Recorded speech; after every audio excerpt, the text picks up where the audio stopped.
So next topic is dabba trading, और पूछा भी गया है। आई थिंक 2014 में मेंस में क्वेश्चन आया था 3D प्रिंटिंग पे, और 2015, 16, 17 में जो है प्रीलिम्स में भी आया है, और दोबारा भी पूछ सकती है यूपीएससी।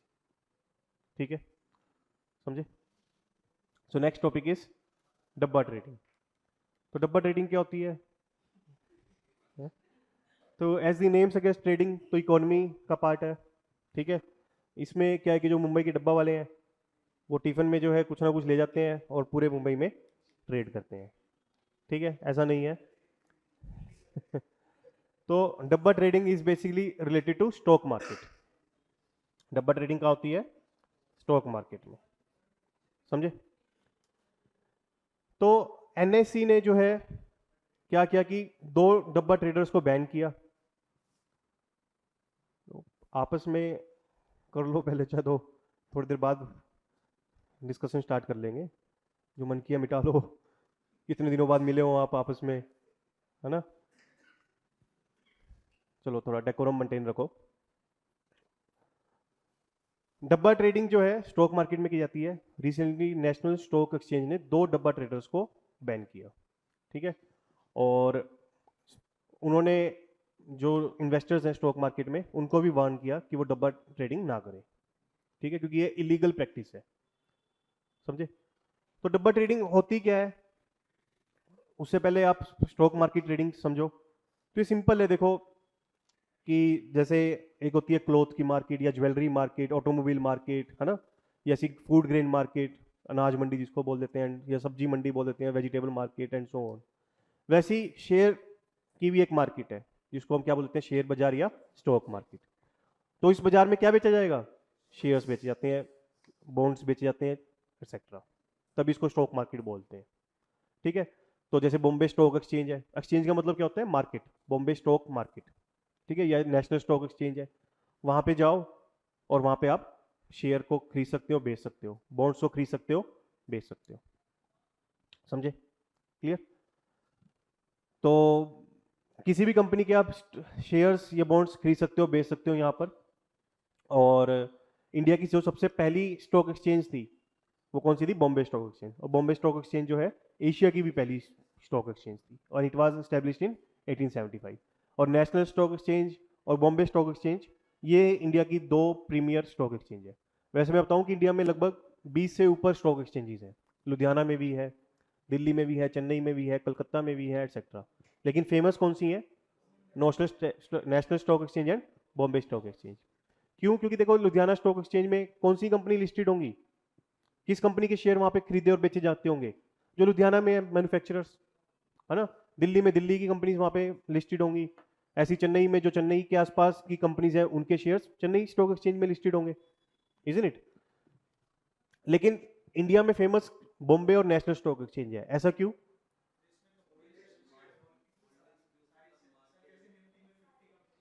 हाँ, नहीं, आप कहीं भी रजिस्टर करा सकते हो। जो इंडिया की आप कह लीजिए कि टॉप कंपनीज हैं या जो फेमस कंपनीज हैं वो कहाँ पे लिस्टेड है? बॉम्बे स्टॉक एक्सचेंज में और national stock exchange. That's why these two exchange are famous. But otherwise 20 से ज़्यादा स्टॉक एक्सचेंजेस हैं इंडिया में, ये आपको याद रखना है। ठीक है, तो जैसे रिलायंस है, टाटा है, ठीक है, बिरला है, बजाज है, अदानी है, ये सब कहाँ पे लिस्टेड है? इधर इन बॉम्बे और इन नेशनल स्टॉक एक्सचेंज। ठीक है, लिस्टेड का मतलब कि उनके शेयर्स किस स्टॉक एक्सचेंज में खरीदे और बेचे जाते हैं। ठीक है, और आप एक एक कंपनी जो है अपने शेयर्स को एक ही स्टॉक एक्सचेंज में लिस्ट करा सकती है। ठीक, डिफरेंट शेयर्स को डिफरेंट स्टॉक एक्सचेंज में लिस्ट किया जा सकता है, बट एक ही शेयर को एक ही स्टॉक एक्सचेंज में लिस्ट किया जाएगा। ठीक है, मान लीजिए आपको अदानी के शेयर खरीदने हैं तो आपको नेशनल स्टॉक एक्सचेंज में ही खरीदने पड़ेंगे और वहीं पर आपको बेचने पड़ेंगे। कहीं और वो खरीदे या बेचे नहीं जा सकते। आई समझ? नेशनल स्टॉक एक्सचेंज जो है मुंबई में है, और इसको जो है मल्टीपल फाइनेंशियल इंस्टीट्यूशन ने बनाया था, उन्होंने पैसा लगा के अपना बनाया था। ठीक है, तो नेशनल स्टॉक एक्सचेंज में किसका पैसा लगा है? स्टेट बैंक ऑफ इंडिया का, लाइफ इंश्योरेंस कॉर्पोरेशन का, industrial development bank of India का, आईडीबीआई का, आईएफएससीआई का, एक्सेट्रा। इन्होंने पैसा लगा के नेशनल स्टॉक एक्सचेंज को बनाया था, समझे? तो यानी इसमें कैपिटल किसकी है, शेयर कैपिटल किसकी है, SBI, LIC, IDBI etcetera. Clear, समझे? और ये वर्ल्ड की लार्जेस्ट डेरिवेटिव एक्सचेंज मार्केट है by number of contracts traded. Number of contracts मतलब कितने, हाँ, डेरिवेटिव्स जो है ट्रेड किए जा रहे हैं। And third largest in cash equities, कितनी अमाउंट में जो है ट्रेडिंग हो रही है। ठीक है, डेरिवेटिव क्या होते हैं, चलो थोड़ा टेक्निकल है, उसको हम छोड़ देते हैं आज के लिए। ठीक है, it is one of the kind of stock, वो आपके इकोनॉमी के टीचर बता देंगे क्या होता है। ठीक है, उसके बाद निफ्टी 50, वो नेशनल स्टॉक एक्सचेंज का ही फ्लैगशिप इंडेक्स है। इसमें क्या है कि जो टॉप 50 कंपनीज हैं उनके शेयर प्राइस की एवरेज निकाली जाती है, और उस एवरेज को क्या बोलते हैं, निफ्टी 50। आई समझ? तो टॉप 50 कंपनीज कौन सी हैं, Adani ports, Asian paints, Axis bank, Bajaj auto, Bajaj finance, Bharti Airtel, BPCL, Coal India, doctor Reddy lab, ठीक है, SCL, HDFC and so on. इन 50 कंपनीज के जो स्टॉक प्राइसेस है, शेयर प्राइसेस है, उनकी एवरेज क्या है, निफ्टी 50। अगर निफ्टी 50 ऊपर जा रहा है तो यानी 50 कंपनी के शेयर प्राइस ऊपर जा रहे हैं, और अगर निफ्टी 50 नीचे जा रहा है, ठीक है, तो on an average in 50 company के शेयर प्राइस नीचे जा रहे हैं। इन 50 कंपनी के शेयर ऊपर कब जाएंगे, जब इनको प्रॉफिट हो रहे होंगे या प्रॉफिट होने की पॉसिबिलिटीज है इन फ्यूचर। आई समझ? और इनके शेयर प्राइस नीचे कब जाएंगे, जब ये लॉस कर रही हो या फिर लॉस होने की संभावना हो, चांसेस हो, प्रोबेबिलिटीज हो इन फ्यूचर। समझे? क्लियर? अगर निफ्टी नीचे जाता है तो हम मान लेते हैं कि देश की इकोनॉमी नीचे जा रही है, क्योंकि अगर ये 50 टॉप कंपनीज घाटे में जा रही हैं तो छोटी मोटी कंपनी की क्या औकात है, वो भी तो घाटे में जाएंगी। जब ये अपने आप को सर्वाइव नहीं कर पा रही, जब बिग फिश सर्वाइव नहीं कर पा रही पॉन्ड में, तो how small fish can survive, isn't it? तो इसी को हम एक बैरोमीटर मान लेते हैं ऑफ इकोनॉमी हेल्थ। ठीक है, उसके बाद आते हैं डब्बा ट्रेडिंग। देखो, अब आप स्टॉक एक्सचेंज में शेयर्स को खरीदते हो, बेचते हो, और याद रखना स्टॉक एक्सचेंज में जो ट्रेडिंग होती है, it is always done through stock brokers. आप डायरेक्ट ट्रेडिंग नहीं कर सकते, समझे? आप डायरेक्ट ट्रेडिंग नहीं कर सकते स्टॉक मार्केट। आपको स्टॉक खरीदना है या स्टॉक बेचना है, दोनों ही केसेस में आपको ब्रोकर से कांटेक्ट करना पड़ेगा। जैसे आप राजेंद्र नगर में कमरा लेते हो, यहाँ पे कमरा लेने के लिए आप किससे कांटेक्ट करते हो, ब्रोकर से, और ब्रोकर को क्या देते हो, कमीशन, है ना, ब्रोकरेज देते हो। वैसे ही आपको स्टॉक्स में ट्रेड करने के लिए ब्रोकर को कमीशन देना पड़ेगा, लेकिन इनका कमीशन काफी कम होता है, लाइक 0.1% और 0.001% और सो ऑन। कमीशन काफी नॉमिनल सा लेते हैं, कुछ ज्यादा नहीं लेते। ठीक है, unlike brokers in Rajendra Nagar. ठीक है, लेकिन आपको अगर ट्रेडिंग करनी है तो you have to done through brokers. समझे? क्लियर है? जब आप स्टॉक ट्रेडिंग करते हो, ठीक है, तो आपको एक तो ब्रोकर का फीस देना है, आपको एक एक्सचेंज फीस भी देनी पड़ेगी, आपने NSE की सर्विसेज ली तो उसकी फीस भी देनी पड़ेगी आपको। तीसरी, आपको अगर स्टॉक ट्रेडिंग करते वक्त मान लीजिए आपने 100 रुपए का शेयर खरीदा, 150 का बेचा, तो आपको प्रॉफिट कितने का हुआ, 50 रुपए का। तो उस 50 रुपए पे गवर्नमेंट को टैक्स भी देना पड़ेगा, जिसको क्या बोलते हैं, सिक्योरिटी ट्रांजैक्शन टैक्स, है ना, तो टैक्स भी देना पड़ेगा। तो यानी अगर आपने 100 रुपए का शेयर खरीदा, 150 में बेचा, 50 रुपए आपने कमाए, तो टैक्स वैक्स कमीशन कमीशन काट के आपको आपके हाथ में कितना आएगा, 30 रुपए, है ना। तो नेट प्रॉफिट तो आपके हाथ में कितना हुआ, 30 रुपए का। डब्बा ट्रेडिंग जो है, इसमें क्या होता है कि अब आप ब्रोकर के पास गए थे, आपने बोला ब्रोकर को कि TCS का मेरा एक शेयर खरीदते। TCS का जो शेयर है टाटा कंसल्टेंसी सर्विस का, इस वक्त उसकी प्राइस कितनी है, 3000। ठीक है, आपने ब्रोकर को बोला कि मेरे 100 शेयर खरीद दे। ठीक है, और आपने ब्रोकर को दूसरी इंस्ट्रक्शन क्या दी कि जैसे ही TCS का शेयर 3500 का हो, उस वक्त बेच दियो। जब तक 3000, 3200, 3300 का रहेगा जब तक तो अपने पास रखियो, जैसे ही 3500 का हो जाए उसको बेच दियो, और जो अमाउंट का डिफरेंस है वो प्रॉफिट मुझे दे दियो। मतलब अभी 100 शेयर आपने खरीदे, 3 लाख रुपए आपने ब्रोकर को दे दिए, जब वो 3500 का बेच देगा 3.5 लाख रुपए आपको दे देगा वो, तो आपका 50,000 का क्या हो जाएगा? प्रॉफिट। आई समझ? लेकिन अगर ब्रोकर आपको ये स्कीम दे कि एक काम करो, तुम 100 शेयर खरीद लो टीसीएस के, ठीक है, उसके 3 लाख रुपए मुझे दो, ठीक है, अगर 10 दिन बाद टीसीएस के शेयर की प्राइस 3500 होगी तो मैं 3500 के हिसाब से तुम्हें 3.5 लाख रुपए दे दूंगा। अगर टीसीएस की शेयर प्राइस सपोज 2800 रहेगी तो मैं तुम्हें 2,80,000 वापस दूंगा। तो आप कहोगे इसमें आपका क्या फायदा हुआ? उसमें आपका ये फायदा हुआ कि आपको वो सिक्योरिटी ट्रांजैक्शन टैक्स नहीं देना पड़ेगा, आपको ये फायदा होगा कि आपको ब्रोकरेज नहीं देनी पड़ी, आपको ये फायदा हुआ कि आपको एक्सचेंज फीस नहीं देनी पड़ी, एक्सेट्रा। और आपने जो है काइंड ऑफ सट्टा कह लीजिए या जुआ कह लीजिए या बैटिंग कह लीजिए, वो कर ली on the movement of stock prices of the company share. आई समझ? समझे? तो अगर प्राइसेस बढ़ती हैं तो नुकसान किसका? ब्रोकर का। फायदा किसका? इन्वेस्टर का। अगर प्राइसेस घटती है तो नुकसान किसका? इन्वेस्टर का। फायदा किसका? ब्रोकर का। तो ये क्या हुई? एक तरह की शर्त हुई ना, या सट्टा हुआ काइंड ऑफ। तो इसमें एक पार्टी का फायदा होगा, दूसरी पार्टी का नुकसान होगा, और इसमें शेयर एक्चुअल में कुछ नहीं खरीदे गए, सिर्फ शेयर की प्राइस पे सट्टा लगाया।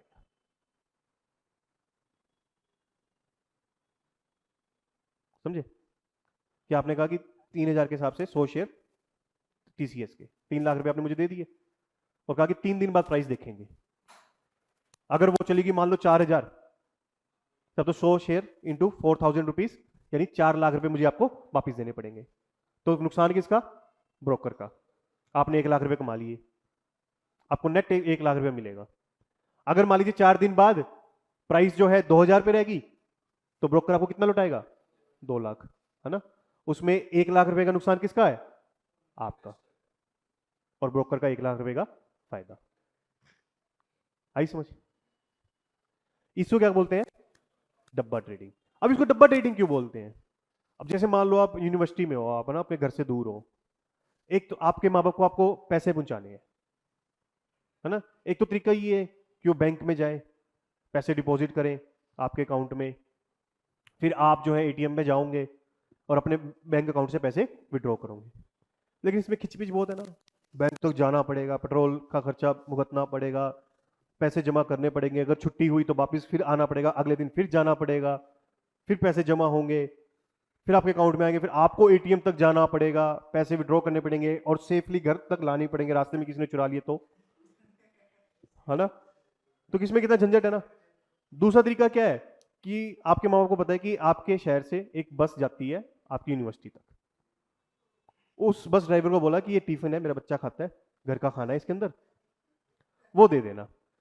आपकी मदर ने क्या किया? 3 डब्बा में तो खाना डाला, चौथे डब्बे में पैसे डाल दिए, और वो डब्बा बस वाले ने आपको पकड़ा दिया।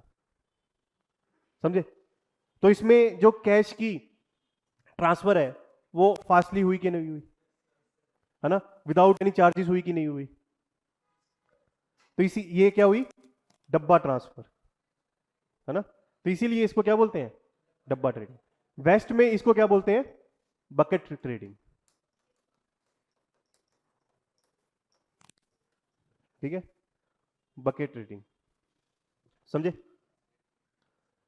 अब मान लो जैसे कभी आपने वो देखा सट्टा बाजार, वो एक नंबर वाला होता है ना, कि 1 से लेके ना 100 नंबर होते हैं, ठीक है, उसमें आपको एक नंबर चूज करना होता है, ठीक है। तो सपोज आपने कोई एक नंबर चूज कर लिया, what is your lucky number? 7। चलो आपने 7 नंबर चूज कर दिया, ठीक है, उस पर सपोज आपने 100 रुपीज लगा दिए, आपका लकी नंबर क्या है? 30। चलो आप 30 पे लगा दिए, किसी ने 96 पे लगा दिए, किसी ने 78 पे लगा दिए, यानी 1 से 100 तक आप कोई भी नंबर चूज कर सकते हो और कोई भी अमाउंट आप दे सकते हो, उस पर कितना भी अमाउंट लगा सकते हो। अगर आपका नंबर आ गया तो आपको 90 गुना पैसे मिलेंगे। आपने 100 रुपये लगाए थे, आपको 9,000 मिलेंगे। अगर आपने 10,000 लगाए तो 9 लाख रुपए मिलेंगे अगले दिन। हर दिन ये नंबर निकलता है, ठीक है। अगर आपका नंबर नहीं आया तो वो पैसे क्या कर लिए जाएंगे? जब्त कर लिए जाएंगे। मतलब वो पैसे फिर वो सट्टेबाज के, वो जो जो मीडिएटर है उसके हुए। आई समझ? ठीक है, तो इस तरीके से काम करता है। तो यहां पर हजारों लोग पैसे लगाते हैं, कोई 5 रुपए लगा रहा है, कोई 10 लगा रहा है, कोई 100 लगा रहा है, कोई 5,000 लगा रहा है, कोई 5 लाख भी लगा रहा है। किसका नंबर आएगा वो किस पे डिपेंड है? लक पे। लेकिन ये जो सिस्टम है वो कैसे वर्क कर रहा है? जिसके पास आप पैसे लगा रहे हो सारे के सारे पैसे अपने पास नहीं रखना। आपने सपोज जिस ब्रोकर के पास आपने सपोज 1,000 रुपए लगाए, वो सिर्फ 10% अपने पास रखेगा कमीशन के। वो 900 रुपए जो है अपने हायर अथॉरिटी को दे देगा। वो आगे 10% रखेगा, वो आगे अपने हायर अथॉरिटी को दे देगा, और वो 10% रखेगा, वो आगे अपने हायर अथॉरिटी को दे देगा। और देश भर में जितने भी ये सट्टेरी हैं वो सारे ऐसे ही पैसा ऊपर ऊपर ट्रांसफर करते हैं। और फाइनली ये पैसा जाता कहां है? दाऊद इब्राहिम के पास। किसके पास जाता है? दाऊद इब्राहिम के पास। अब दाऊद इब्राहिम के पास सपोज एक दिन के अंदर ऐसे 1,000 करोड़ पे इकट्ठे हो गए, ठीक है, और नंबर आया सपोज 70, ठीक है, और 70 नंबर, चलो 77 पे आपका लकी 7 था तो डबल लक हो गया, 77 नंबर आया, ठीक है, और इस पर लगे थे सपोज 1 करोड़ पे। तो दाऊद इब्राहिम ने कलेक्ट कितने किए? 1,000 करोड़। अब देने उसको कितने हैं? 90 करोड़। 1 करोड़ लगे हुए हैं ना, तो 90 करोड़ देने हैं उसको, तो 90 करोड़ दे देगा। बाकी सारा प्रॉफिट किसका? दाऊद इब्राहिम। ये मैं आपको इसलिए समझा रहा हूं कि जस्ट इमेजिन डब्बा रेडिंग में भी यही हो रहा हो।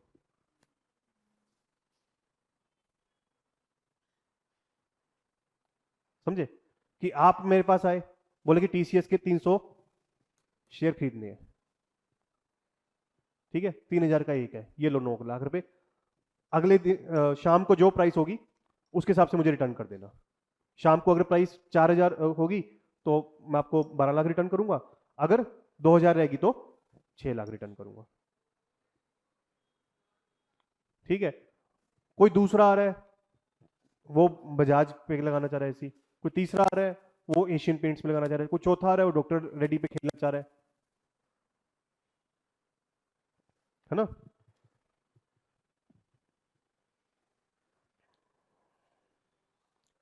और इसमें भी यही सिस्टम हो कि ब्रोकर जो है अपना कमीशन काट रहा हो और जो अमाउंट है वो ऊपर पे ऊपर ऊपर ऊपर वो इसी तरीके से ट्रांसफर होती जाएगी वो चेन चेन में,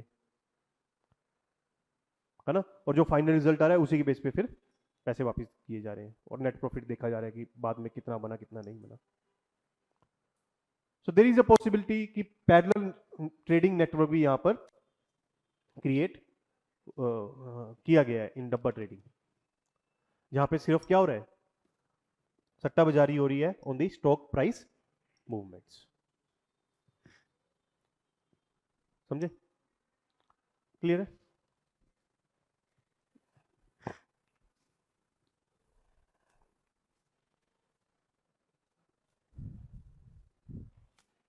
क्योंकि अभी तो हमने ये डिस्कस किया ना कि आपने 300 शेयर खरीदे टीसीएस के, आप बेचने में भी तो लगा सकते हो।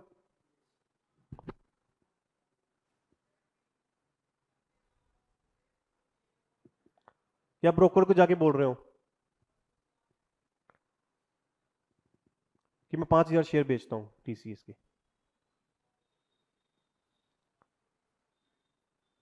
ठीक है, ब्रोकर आपसे खरीद रहे हैं और अभी टीसीएस के शेयर की प्राइस 3,000 पे है, वो 5,000 शेयर जो है 15 लाख में आपसे खरीद रहे हैं, लेकिन आपके पास शेयर है ही नहीं। आप वेट कर रहे हो शाम तक की प्राइस का, क्योंकि आपको क्या लगता है कि शाम को प्राइस क्या हो जाएगी? 2,000 कम हो जाएगी। फिर आप क्या करोगे? अगर आपने ब्रोकर को प्रॉमिस किया है कि 3,000 आप 500 शेयर खरीदने बेच रहे हो टीसीएस के 3000 की प्राइस पे, तो ब्रोकर आपको 15 लाख रुपए देगा। लेकिन आप शाम तक का इंतजार कर रहे हो और आपको लगता है कि ये प्राइस जो है कम होकर कितनी हो जाएगी, 2000। तब आप 500 रुपए 500 शेयर शाम को खरीद लोगे।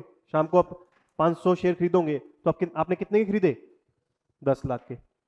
और आपने ब्रोकर को सुबह कितने के बेचे थे, 15 लाख के। तो अब प्रॉफिट कितना हो गया आपको, 5 लाख का। लेकिन अगर शाम को प्राइस बढ़ जाती है, 4000 हो जाती है, तब वो कितने को खरीदना पड़ेगा, 20 लाख का। और आपने सुबह बेचे कितने थे, 15 लाख के। तो आपको कितने का नुकसान हो गया, 5 लाख का। तो ये खरीदने और बेचने दोनों पे बेटिंग की जा सकती है। और ध्यान देना इस बात पे कि इन एक्चुअल में शेयर की परचेज नहीं हुई, ना सेल हुई। अगर इन एक्चुअल शेयर परचेज होती तो आपको वही security, transaction tax, exchange, platform fees etcetera देनी पड़ती। क्लियर है, समझ आई? तो इट्स अ प्योर गैम्बलिंग। ठीक है, तो इसका प्राइमरी पर्पस यही है कि रेगुलेटरी प्रीव्यू से बाहर रहे आप। ठीक है, और दूसरा इसका पर्पस ये है कि सारी ट्रांजैक्शन कैश में हो। अगर ट्रांजैक्शन कैश में होगी तो आप क्या कर सकते हो, अपनी ब्लैक मनी को इसमें इस्तेमाल कर सकते हो। क्योंकि अगर आप अपनी ब्लैक मनी को स्टॉक मार्केट में इस्तेमाल करते हो तो इनकम टैक्स आपसे पूछेगी वो पैसा आप कहां से लाए जिससे आपने वो शेयर खरीदे। समझे? और तीसरा पर्पस ही वही है कि brokerage fees, platform fees, transaction tax etcetera बचाया जा सके। क्लियर? और फोर्थ पर्पस ये है कि इसमें जो डीलिंग हो रही है वो अल्ट्रा फास्ट हो रही है। क्योंकि अगर आप प्लेटफॉर्म के थ्रू करते हो तो सेटलमेंट होने में टाइम लग जाता है, 1-2 दिन लग जाते हैं। लेकिन यहाँ पे डीलिंग तुरंत हो रही है, तुरंत आप कैश दे रहे हो ब्रोकर से, जैसी प्राइस आपके हिसाब से आई आपने ब्रोकर से पैसा तुरंत ले भी लिया। ठीक है, समझे?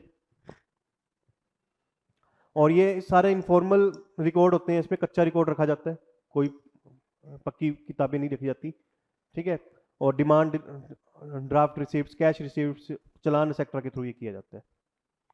ठीक है, तो डब्बा ट्रेडिंग जो है इसमें काफी रिस्क इन्वॉल्व है, लेकिन यहाँ पे हाई प्रॉफिट बनाने के चक्कर में लोग जो है यहाँ पे अट्रैक्ट भी हो जाते हैं और फिर अपना नुकसान भी करवा लेते हैं। और इसका सबसे बड़ा नुकसान क्या है कि यहाँ पे अगर कोई फ्रॉड हो जाता है, ठीक है, तो कोई स्टॉक एक्सचेंज आपको प्रोटेक्ट नहीं करेगी, कोई सेबी आपको प्रोटेक्ट नहीं करेगी, कोई केस नहीं फाइल कर सकते आप पुलिस के पास, कुछ नहीं हो सकता। सारा रिस्क आपका है, जो भी कॉस्ट इन्वॉल्व होगी वो आपको बियर करनी पड़ेगी। कई बार क्या होता है कि सपोज टीसीएस का शेयर खरीदने के लिए आप सभी ने ब्रोकर को पैसे दे दिए। ठीक है, टीसीएस के शेयर प्राइस पे आप बैटिंग करने जा रहे थे। अब ब्रोकर के पास सपोज आप सभी से 10-10 लाख रुपए इकट्ठे हो गए और ब्रोकर के पास इन टोटल सपोज 10 करोड़ रुपए इकट्ठे हो गए। ब्रोकर क्या करता है उस केस में, भाग जाता है। या मान लीजिए आपसे 10 करोड़ पे उसने ले लिए, शाम को पता चला कि प्राइस बढ़ गई, अब ब्रोकर को 40 करोड़ लौटाने पड़ेंगे, तो उस केस में ब्रोकर भाग जाता है। या कई बार क्या होता है कि सपोज प्राइस घट गई, 10 करोड़ के शेयर 1 करोड़ के रह गए,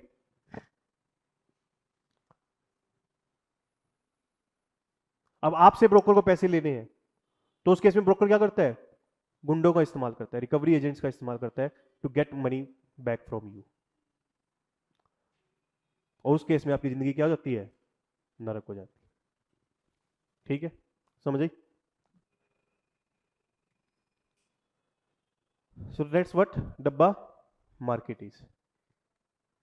ठीक है, तो जनरली जो ज्वेलरी ट्रेडर्स होते हैं या कमोडिटी ट्रेडर्स होते हैं वो इस पे खेल जाते हैं। कैसे कि आपने मान लीजिए ज्वेलरी का बिजनेस है, आपने 10 करोड़ की ज्वेलरी खरीद के रखी हुई है, आपके पास स्टॉक पड़ा है। अब वो ज्वेलरी बिकेगी तब बिकेगी ना, आपके 10 करोड़ तो ब्लॉक हो गए उस ज्वेलरी में।